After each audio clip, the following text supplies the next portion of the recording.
so y'all get the last names. Yes. All right. No more names, no more cohorts. Yeah. Finally, Similar information available. finally, in order to make things a little bit more efficient for posting of the video, today's class is going to be heavier on demo first. I'm basically going to run through the demo of all of the different things that we want to demo. And then the tail end of the class is going to be for y'all to experiment with the things you want to experiment with, to ask us questions, to get assistance, sort of all of those things. And we can do walkthrough, like step by step, of whichever ones y'all are like, I really didn't get that through the video. Just let us know, like, yeah, that one I want to see step by step or tie along or whatever, and we can structure it that way rather than show one, record, come back to it, right? Yeah. So we'll run through demos, then whichever ones y'all want us to tie through with you, and then questions and all that, like more open practice time toward the end. Does that make sense? Finally, if people are uncomfortable with sitting on the floor, there are bolsters behind you. On the bottom shelf, there are also small benches that are kneeling benches. So you can like tuck your legs on either side and kneel on them. And they have pads on them. Yeah, if those are more comfortable for you, please find something to make yourself comfortable. All of that stuff is here for y'all to use. Yes. Cool. Are you ready? I am ready. Are you ready? I am ready. We're recording now. Let's go. All right. Happy New Year. Happy New Year, friends. Welcome to 2024, and welcome to the first class in the studio. We are super excited and proud to have all of you here. Yes. We are going to go over hip harnesses today. You all should have had videos for sort of how these patterns worked. I think the bulk of the demonstration in the discussion today is going to be in and around then how to utilize those harnesses once they're applied and what their intention is. So I'm going to start off with sort of the simpler patterns and talk about how they're used. And I'm kind of, as much as I can, move from like single usage harnesses to multifunctional harnesses. And that's kind of how these sort of build up. Yeah, which, if you looked at the lesson plan, we're kind of going in reverse order Yeah. of that, actually. So we'll start with the ones that are like, here's a single column and a running cuff, up to, this is a multi-level structure. So we're starting with the Gunslinger. I'm going to start off with the Gunslinger hip harness. This is fairly simple. It is a single column and a single column, right? Thing to keep in mind about the Gunslinger is that there are two-ish placements that the person who is in rope is likely going to help you to divine which is best. One of those might be around the waist. One of those might be around the hips. If you're going to tie around the hips, understand where the person's hip bone is, and you want to be below that. For me, visually, I look at where the musculature of the thigh starts to come into where the torso is, and I aim for slightly above that. Melissa prefers hip rope to waist rope. Generally. Yeah. The other thing that the person in rope may have a preference on is whether they want it, the thigh cuff in the hip crease or toward the knee, right? So you can either do waist or hip, or like inner groin or knee, or like mid-thigh. These again are preferences of the person in the rope. One note for all of you, if you're tying around torsos and you're not pinning your bite this way to hold the bite while you tie, you're fumbling a lot probably to get rope around people. Hey, Andrew, what's this way? What do you mean? Pinning the rope where you pin the bite with the first wrap around the body, and if you go around again, you pin the bite, and then you can pull the bite out and tie your single column tie. It's going to allow you to be more efficient in getting around the body and to hold the tension a lot more even. Yeah. If you don't pin the bite, you will likely be passing the rope around around the body a lot more, and that will lead to more chances of the ropes being twisted, the tension being uneven, basically everything being less optimal. In Melissa's instance, Melissa likes this tie close to the crotch. I do prefer So I end up with a very short stem. the tiniest stem. If you are tying into the inner thigh, you may find that it is helpful to kind of flatten the flesh of the inner thigh to make sure that that cuff is laying flat. Most of us have pretty squishy inner thighs, and they're curved, so it can be hard to get the tension even there. So sometimes literally using using the pad of your hand to like push that in. So, I've tied my gunslinger. This is used for pretty much solely side suspension.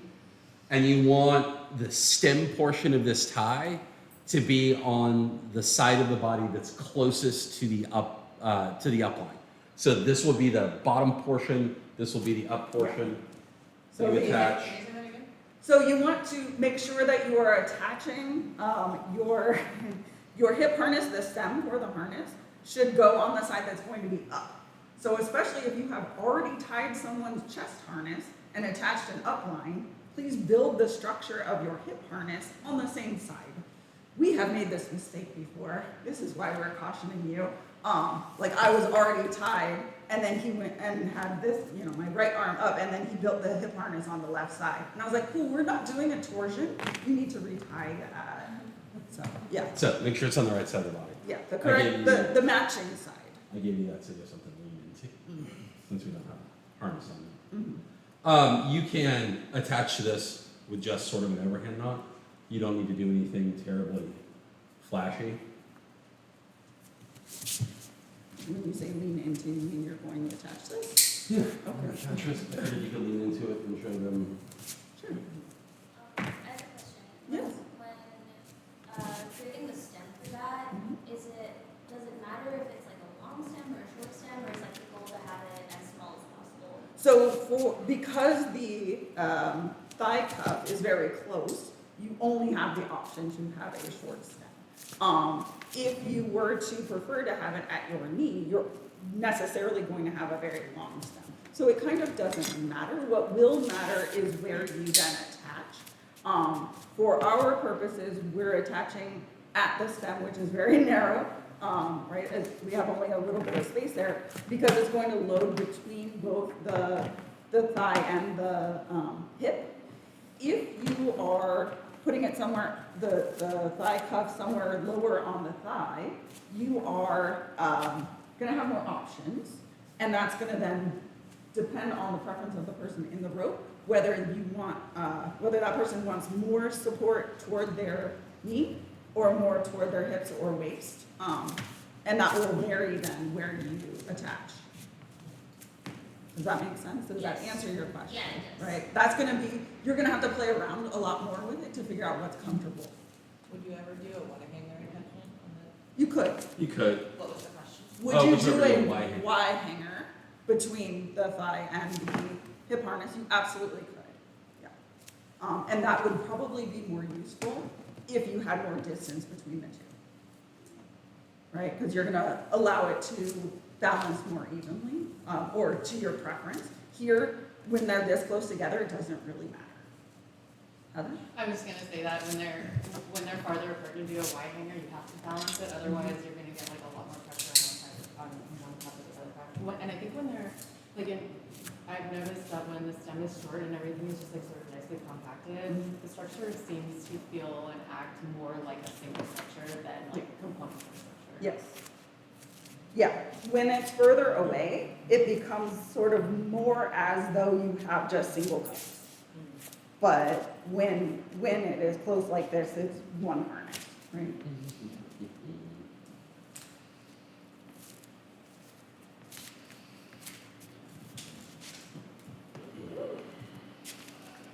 So for the Gunslinger, it is really built one direction, so it is meant to be used sort of only in that direction. If you were to attach from the other side, you're effectively just attaching someone to a waist or a hip line, right? At that point, why did you build the thigh cuff? Like you've spent extra time to build something you're not using. Would it make sense to build it if your ultimate goal would be to like end up in a side suspension the other one? No. So if you're looking for this is sort of like a singular position hip harness. If you're looking to move from one position to another, there are probably better solutions that you can go with. Yeah. You can also tie like another cuff and attach it and essentially make it like a full hip harness. Right. You don't have to. I mean, But at in that point, but in you that would instance, probably want to tie build knots. something Yeah. else. Yeah. Right? In that instance, tie knots. Yeah. Right. Yeah. In that instance, tie something else. Yeah, tie a structure that has two thigh cuffs. then it is no longer a gunslinger. I've seen people tie like 2 gunslingers so that you have that freedom. You put your foot up. I mean, like, kind of. Yeah, I think generally our advice would be, tie a harness that is engineered for the thing that you want to do. Don't try to make a hip harness do the thing that you want to do.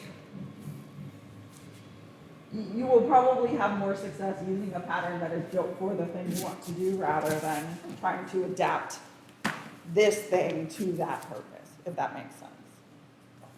Can you talk a little bit about how you sort of maneuver the cuff of the cuff like a little strap? Oh, I moved it for Melissa's comfort. Hey, Andrew, what's the question? Oh, the question is why I tied the loop of the wrist cuff in such a way that the knot would fall into Melissa's hand and give Melissa the opportunity to pull in that strap. It literally, that is the intention for it to pull in that manner. So that, because I don't have a chest harness on Melissa, to give her the opportunity to really just be able to pull into that and maneuver herself how she wants. So with some sort of cuff here that I can use, I can leverage myself and raise some weight up out of the harness if I need to. To the question, what Andrew did was sort of build this cuff at an angle, and then position the knot into my hand so I can grip it. If he had put it here, it would put weird pressure into the bones of my hand and not be quite as useful. I can't like pull into it in the same way that I can use my muscle and actually like lift up. And I would recommend like offsetting and putting that knot into somebody's hand sort of any time you were putting a wrist cuff on someone. Yeah. So if you're like attaching somebody to the bed for better bondage or something like that, offsetting that cuff and putting it into their hand is just gonna make it more comfortable for them. Yeah. And they can control how much they pull it. Right. And what he means by offsetting is making it loose enough to where the knot is actually into the palm of their hand. And a similar concept applies if you're tying ankle cuffs. You will probably want to tie it at a diagonal and to where the knot is loose enough to both, or the cuff is loose enough to clear the ankle bone, and the knot itself is far enough away that it can clear and be into the arch of the foot or off the side of the outside of the foot, again for comfort and preventing sort of mashing knots into small bones of extremities, because that is wildly unpleasant. So that is idea number 1, the gunslinger. Let's move on to what is colloquially called Knocka panties. These are called Knocka panties because the first person to sort of popularize a hip harness of this usage is a rope artist named Akira Knocka out of Japan. Based in Tokyo. Yep. I have seen now a couple different constructions of this, so I'm just gonna qualify that this is the way that we were taught this, and it was called Knocka panties. I guess there are different versions potentially on Shibari's study that are built differently, so people may be referring to things by this name that look different than what we have presented to you with this title. I hope that doesn't cause too much confusion, but what we are going to do is a single column on one thigh, a single line up and over the back of the butt, to a running cuff on the other side. That is our definition of Knocka panties. And there are people who will find adding like a waistline to this more helpful for stability's sake. Depends on the shape of the person that you're tying. So often if the person's bottom is not one that projects very much, it can be helpful to come back and catch this line that comes up over the butt into a waistline.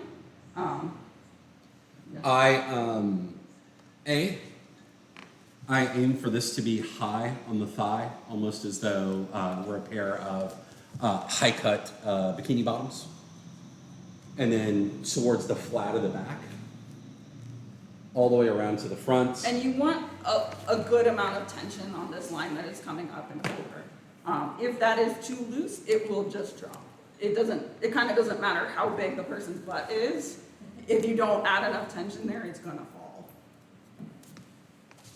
And you're aiming to then, whatever spot you tied the first friction, or that knot, you wanna aim to have this second friction, like at the same spot on the body. Melissa has nice pants on that have a line that allow me to. I have a fancy seam in my Yeah. leggings that help target to make sure that they're matching. So I don't lock off the first side, and I believe you asked me about this, because it allows me to match tensions on all of these different lines.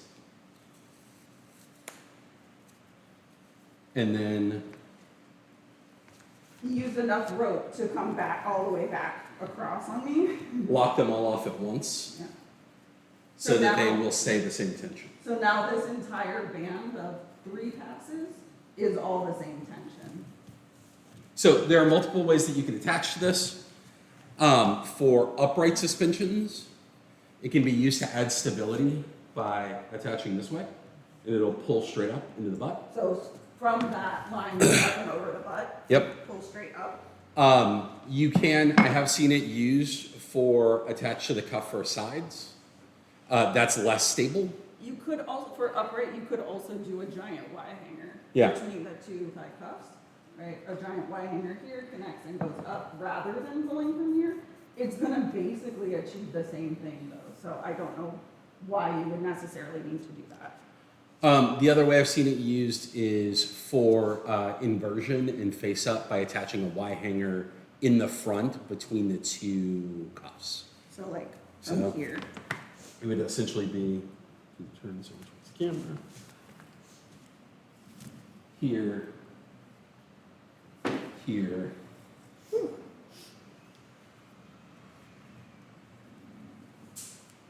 And I- Balance your Y or upsilon. I will encourage you all to, as we demonstrated during the uplines and lockoffs lesson, to make sure that you're coming back and catching through these loops in the Y hanger to ensure that you are locking in whatever differential or no differential preferably, so that they're pulling evenly on the cuffs. Right? And the- If you don't catch here, then there's the likelihood that this could shift and load more into one thigh than the other. The fun part about this bit is that this can add for an interesting transition point. Because there is no blocking, this can go all the way through to the other side. So you can take someone Do you want to from, demo that? you could take someone from sort of a face down look this way with support, and then transition them to inversion, and then transition them to face up without resetting this line.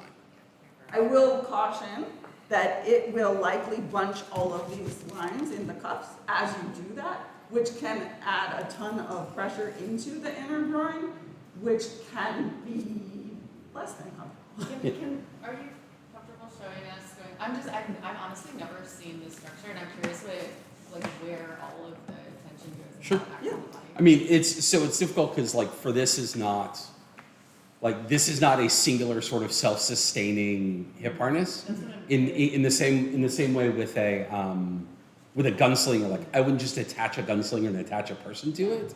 It needs some other structure to attach to. So I can do. I can do it just like from a partial. Sure. Yeah. Before we get much further, so this is my preferred hip harness.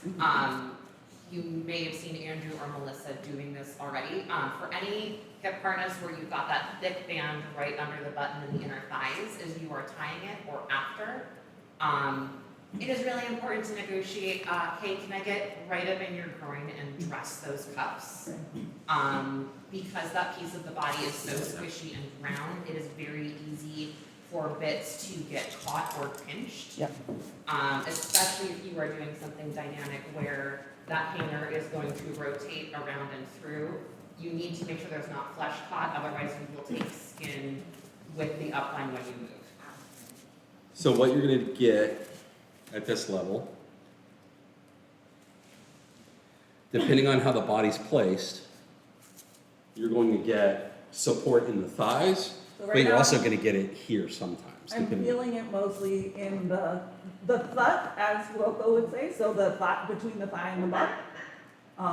Or as some people would call it, the underbutt. All right, you want me to raise you up high enough to invert? Yeah. Oh, I locked this up. That's why it's not working. Uh-huh. So Yeah, where I'm feeling it is there, a little bit to the outside of the thighs now, as we go up a tiny bit more. And, yeah. And notice I'm pushing as I pull up. So a little rope mechanics, maneuvering of pulleys. So the inversion looks like that. Here. And you're not feeling it like sliding down over your butt? No, not over my butt. Now I'm feeling pressure. I am feeling support in my butt, and then I'm feeling the pressure here because the cuffs have now bunched a little bit as that line moved, right? The Y hanger pulls that cuff together as it travels. All right, I'm gonna give you something to hold on to pull yourself in the face down. Okay. So let me lock this off up here. And then if you reach back behind you, there you go. And you can pull yourself through to face down. Woo. And then that becomes a support. Whoa, you're choking. Thank you. Hold on. Hi. You can look at that if you want. So you can go all the way through? It is not pleasant. Yeah. For me. Because these bunch, right? Yeah. It is, just because a thing is something you can do, doesn't mean it's necessarily a thing you want to do.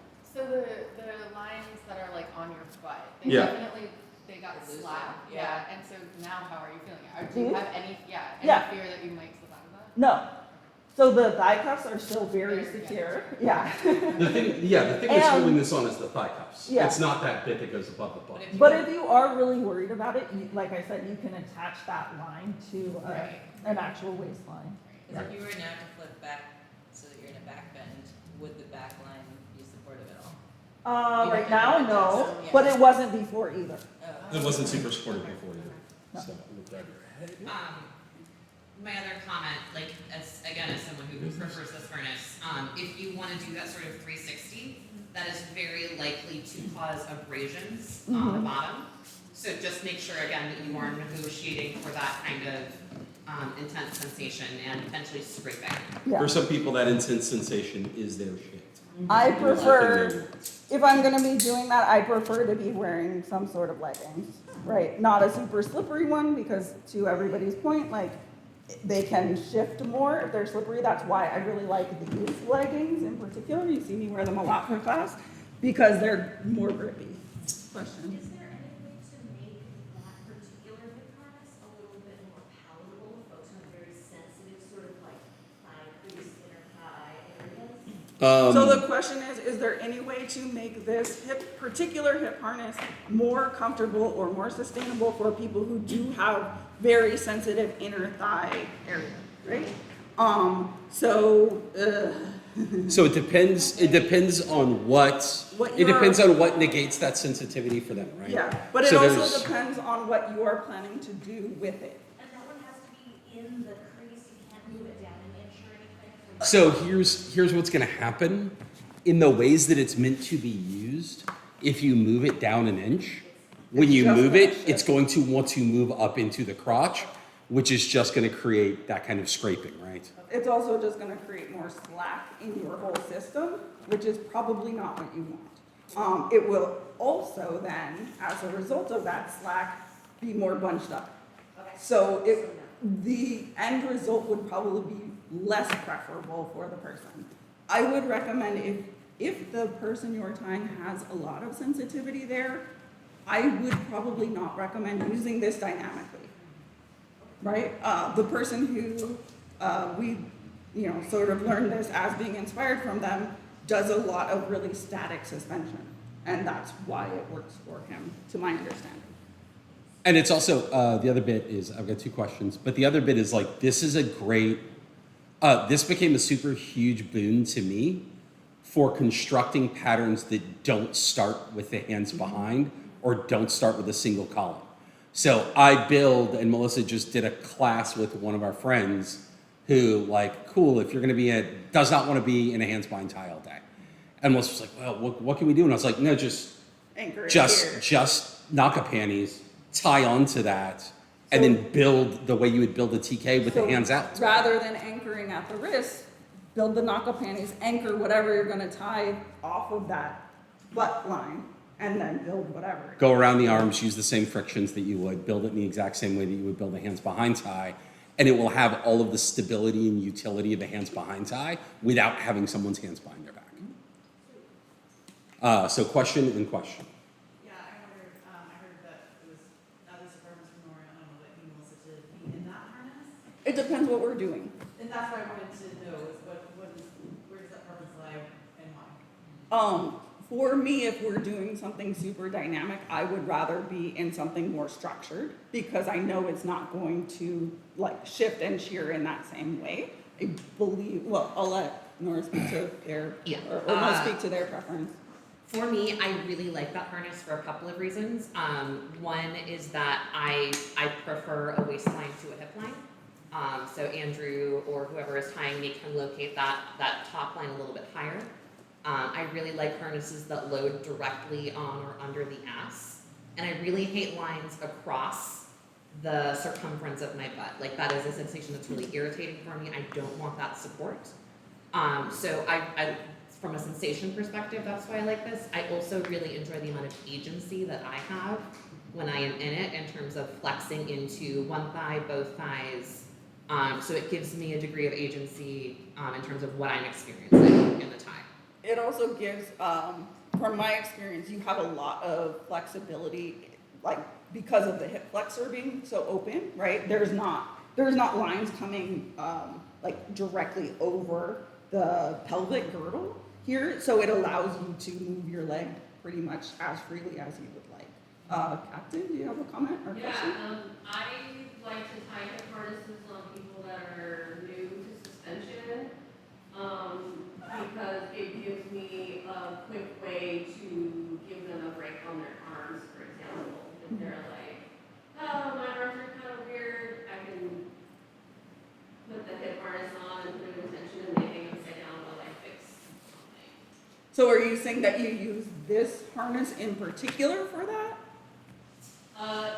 Not Okay. because I know someone's gonna need a break, but yeah, like when I'm tying someone new to suspension and we are gonna do like one or two transitions or one transition, like I found that the hip harness gives the person on time more confidence, they enjoy them. But that, doesn't break anywhere.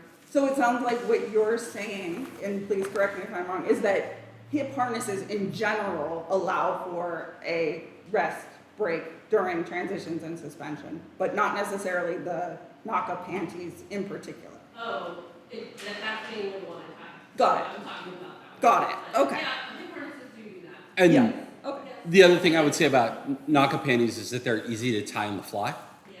Like they're easy to tie. They are easy to tie. Like if somebody's already up and you need a hip harness, if you want to do something, if it suddenly occurs to you, you need to add a hip harness. It is not the easiest. Like it still takes a fair amount of skill to tension things correctly, but it's something that can be done. One of the easier patterns to add if you realize you need a harness and you don't have one already. Yeah. Let's talk about what I probably think is the. Oh, one more question. Yeah, sorry. At the beginning though, you said there was a different way that you could attach it. You said upright and I just missed it. What else? How else would you attach it? No, that's it. So I you said can attach upright. from Oh, the you were just line having a there. chest turn, like to build something. Yes. Okay, got it. Oh. Yeah. I thought you were saying there was a different way that you would use the Knocka panties. No. Okay. I described all those things. Yes. Okay. We covered all the ways you could attach for that. Yeah. All right. I would not ever recommend using that. Well, I've seen people do it and it's kind of weird where they attach directly from the front of the thigh cuffs. So the person's kind of in a swing almost. I don't know. It doesn't seem super stable to me. Right. Lots to cover. Yes. Cool. Can I have you sit on your butt, please? So this next one we're doing, we refer to as the seat belt because it has a line directly in front of the tummy. It's essentially a giant double column tie, right? You start with a single column around the lower back and then the back of the thighs, and then you build it into a double column by creating a lap band or seat belt. So you can try to do 2 wraps at once. It is oftentimes easier to just catch your bite and counter tension this. You want to be sort of above where the butt is and in where the lower back is. By above, he means toward the knee. Yeah, towards closer to the knee than to the butt, right? And- Question. Yeah. I find myself doing this, the reverse tension method, Mhm. even on like people with smaller waists, big waist doesn't really matter, I just kind of tend to do it this way, I find it easier, but one thing I often struggle with is getting the two lines exactly right, especially when you're making those lines so tight. I often feel like unlike the double wrap single column method, I get misalignment and tension. I don't know if there's anything that. So let me give you, Should we, so the question is, how to get the tension even when using reverse I'm using tension? the reverse tension method. Reverse tension, trying to get the tensions even. so my first recommendation to you is don't start with tight tension. So you can tie looser around this portion and then use the seat belt to increase the tension, right? So as I go across, But I will caution, the seatbelt part shouldn't be super duper tight, right? Because you're gonna like crunch into the person's stomach. as I go across, I can increase the tension this way I see. and pull the line in. So get your wraps in and make sure that the tension is even and then tighten it down with the seatbelt part. Ah, I see. Is the recommendation. You can also tie this on capturing just one leg instead of two. Right, so Which is- a lot of people will refer to this pattern as a booty basket. So there is also the half booty basket that people will do, which is just capturing one leg and the other leg will be free. This is a surprisingly, for a double column tie, this is a surprisingly versatile hip harness. So, options that you have. And just one quick note, the person needing to be seated on their butt for you to tie this, you also have the option of tying it with them kind of kneeling over, which, can have its appeal. It is trickier, I find, to get the tension even when you're doing this. It's more likely to want to like slip down over the butt. But that's a choice and obviously has some play applications. So, attachments, you can attach from the side on this. In this instance, I would do a rolling hitch on either side of where the seatbelt is, so that those tighten down on each other.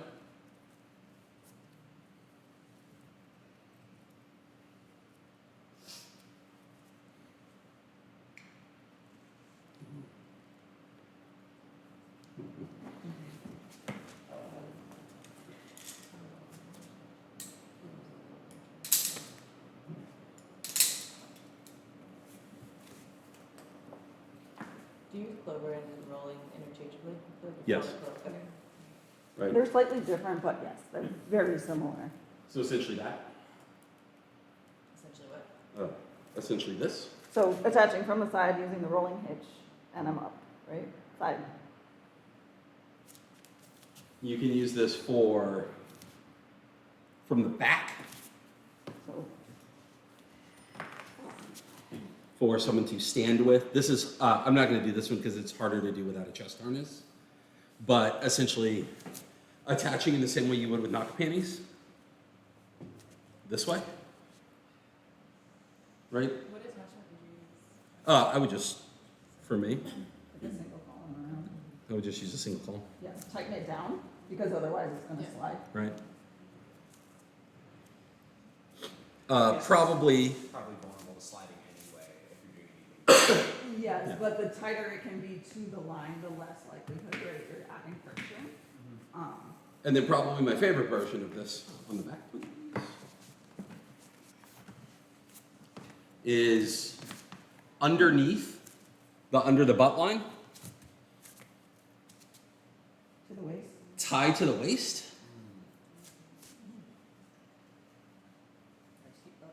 It is important when you do this You make this to very leave long. yourself, either create an Australian bite that is long enough to, or a carabiner that's long enough to extend outside of the thighs. So basically you're moving your pulley system away from the inner thighs and away from the genitals because otherwise you're running rope like in that very gentle, delicate area and I do not recommend it, For those who have gentle, delicate inner thighs. which is pretty much everyone. Whee! To me, this is a super fun and comfortable position to have someone in. Comfortable. Comfortable. Air quotes. Sustainable. It- So for folks who are wondering, it does add quite a bit of compression at the waist and then quite a bit of compression at the thighs. But not, that's basically kind of it. I'm supported in my lower back, which is nice. My legs, I have some freedom to do a little bit here, Yeah. right? But essentially I'm a little parcel in the air now, which is kind of fun, so. And you have a whole lot of freedom with the back. And this actually doesn't need any other harness. This is great for inversion suspension on its own. Like, this is one of my faves. Yeah, because it has a lot of passes, for me, this works. For other people, if you're into very intense sensation, you can do it with fewer wraps, in which case it's gonna be really intense. It can also be a super cool surprise if you want to terrify someone. To have them in that upright position attached from here, pass through the bottom portion of it, And then flip. and transition them into an inversion, because their face is going to head directly towards the floor as though they are falling, but then they'll rotate up and out of it. Yeah, can you say Huh? attached to the back? So if you're attached to the back and the person is upright, so imagine that they're like this, right? Bound, whatever. You pull the thing through here, you pull the back, their face is going to go as though they're headed towards the ground, but then they'll miss. Oh, okay. No So, release. yeah, so it's, the upline is on the back, but then you add the second upline. Exactly. You add this upline, and when you start to pull this upline, they will tilt forward as though they are falling, except they will rotate from the midpoint line that is on their back, meaning their head won't hit the ground.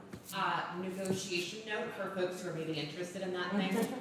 Rapid elevation changes can be a migraine trigger and can cause nausea. Please clear it with your bottom at some point before you do that thing. Question? The attachment point, it looked initially like you were going around the cup around the thigh, but you're not. You're just approaching it and doing only the seat belt? Yes, I am only attached to the seatbelt. I'm not attached to anything else. It just runs in between the butt line because that stabilizes it. Yeah. And if you come to this side, then if you come to the outside of the line under the thighs, you can't rotate fully. It'll get caught, right? So you want to be between here, come to the waistline. Between the end Yeah. and then the rest of your body? Yeah. So under here to there. Yeah. Well, For this one, is there any situation in which you would add an upline, on like the back of the thighs? you can. Right? Can't? You can. You can. You certainly can. What was the question? The question was if you could add a line to the back of the thighs here, and if you would. Yeah. You certainly can. The reason that I prefer to attach to the waist or to the seatbelt line is that it will be pinned here and won't be able to move, sort of as was discussed with attaching to the back of this or attaching to the back of Knocka panties or attaching to the back where there's nothing that inhibits movement. Like if you're attaching to here, there's still the ability for something to move from side to side. In this instance, it's trapped by the thighs, it's trapped by the torso, and it's trapped by this line, so there isn't any movement. Far less. And yeah, the whole line itself can move on the body and cause shearing as well. So that's another consideration. Could you add excuse me? A kanuki to that line. That's how we like do teach it, is they do a half hitch across the seatbelt and then attach it to the bottom line and then cinch that, so the person is even cinched even more. Right, And you then certainly they- could. They talk about, they really like to attach to that bottom, they can, that's like an extra attachment point around the Yeah. half hitch. Absolutely, you can play with that. Cool. Can do a lot. you can add structure to the structure if that suits your needs, but you don't need to. Add last tip on this. The reason that I teach the Knocka style hip harness, it is the hip harness that I use the most frequently With me specifically. with Melissa and with people that aren't Melissa, or with people that aren't Nora, ostensibly, because Nora's particular preference is for the Knocka panties. The reason that I like this, and this is actually, I don't even think, I think it's the one that Kinoko, he's recently moved to a newer hip harness. I like this one because it is multi-directional, it is multifunctional, I can tie it quickly. Andrew can tie it quickly. This, because it has so much structure, can take quite a while to tie. So that is a downside of it. But it is, much like Kinoko's TK, it has the ability to be used in a lot of different directions effectively. So idea number one, you want to tie a single column around the waist and have it come down below the belly button. Loose enough to where it can create this V below the belly button. This will work a lot better if the person you're tying puts their feet together. Because you want this hip line to be fairly snug. If the feet are together, you can get it snug, and then when they open their legs to let you tie the thigh cuffs, it's gonna get tighter, right? If you start with the legs apart, then when they bring their feet together, it's gonna get slack there. So we encourage you to start with the feet together and then open. You add, So essentially, this is a 3-level hip harness. There are several people who have designs that are similar to this. I know specifically, I'm blanking, Kazami Renki has another like 3-level harness. A lot of different bakushi from Japan have variants on something similar. Bows and rope hip harness is Yeah. like this. The Several. peach tie from Tiffert is like this. But So to Ordinal's point, you do wind up with a line across the butt, which can impede your ability to move your legs and often will add support that folks find unpleasant or they just don't care for. Yeah, question? Do you have any tips on how to keep that those middle two wraps from going up over the hips into the waist? Because I've never been in this harness where that hasn't happened. So the question is, suggestions on how to keep the line on the hips from shifting up toward the waist. that is 1,000% tension. Yeah, It needs to be tight. number one suggestion is make sure it is very snug. It should be the, can you just push a little closer for me? It should be the tightest part of this tie. Should be that hip harness, right? Like you saw me crank it down. And much like tying with any other harness, right? This one in particular, or any other structured harness, if you are, in my experience, if things are moving while you're tying, or While you're in it. while you're in it, you need to work on the tension of how it's being tied.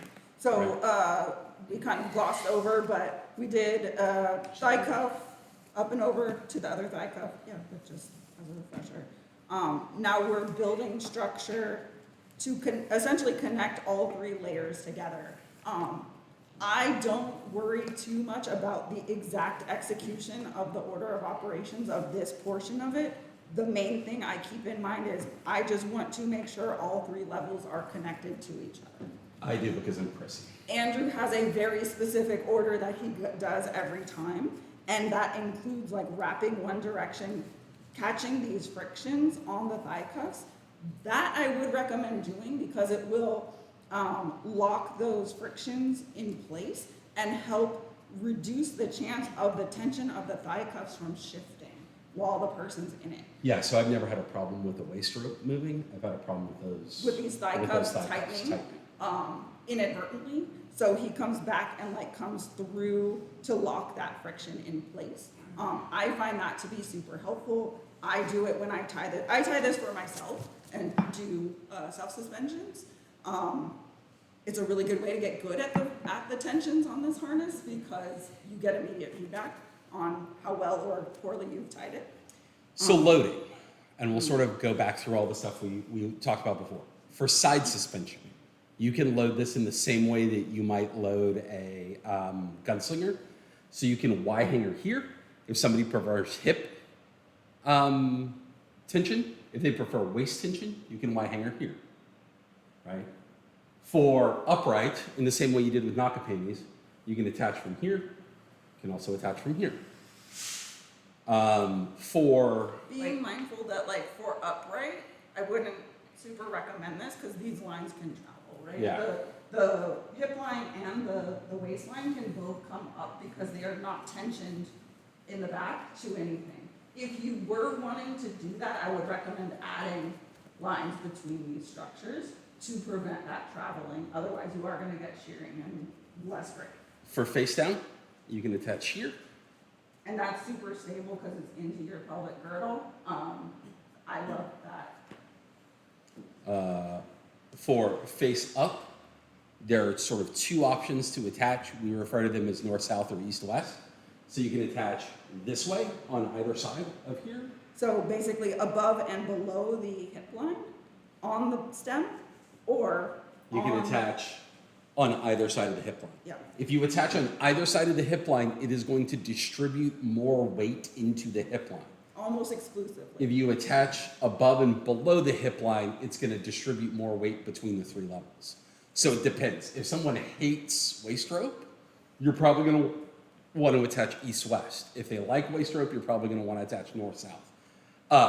It changes. Before the pandemic, Melissa was entirely east-west. After the pandemic, Melissa was like, I hate this east-west bullshit. I want to go north-south. So it will change in the time that you're using it. Also, if someone doesn't like waist rope, you might consider a different harness. Yeah. Or tie something that's less structured because it will save you time. Then you don't have to worry about loading into the waist if they hate it. You also can, once you're attached to here, use that attachment for inversion. So the person can flip up from that thing and it's going to pull into the back line in the same way the seatbelt harness would. Additionally, you can Y-hanger in the thigh cuffs in between and use that in the same way that you would use Knocka panties. So for me, the reason that I prefer this is that I've practiced it enough to where it isn't prohibitive for me to tie. And like how long it takes. And I have so many creative options. Like if I decide I want to change the thing that I am doing on the fly, I can kind of grab and attach from anywhere. And having had the experience of using this so much, I know what it'll do when I do that thing. So this is almost like your Swiss Army knife version of a hip harness, whereas the other ones are like, that's your fork, that's your spoon, that's your knife. Like only go to it for specific uses. Yep. This you can use for a lot of different things and you can change your mind. Whereas with the other ones, if you change your mind, guess what? You should use a different. If I put this on and I attach to the wrong side for a side suspension, unlike a gunslinger, doesn't matter. It's okay. Questions about this? Cool. Awesome. So it is 11:03. You have the next hour to experiment with what of this you want to experiment with. Ask questions that you would like to ask, give feedback, all of that fun stuff. And if you want us to do like walkthrough step by step on any of these, we can do that.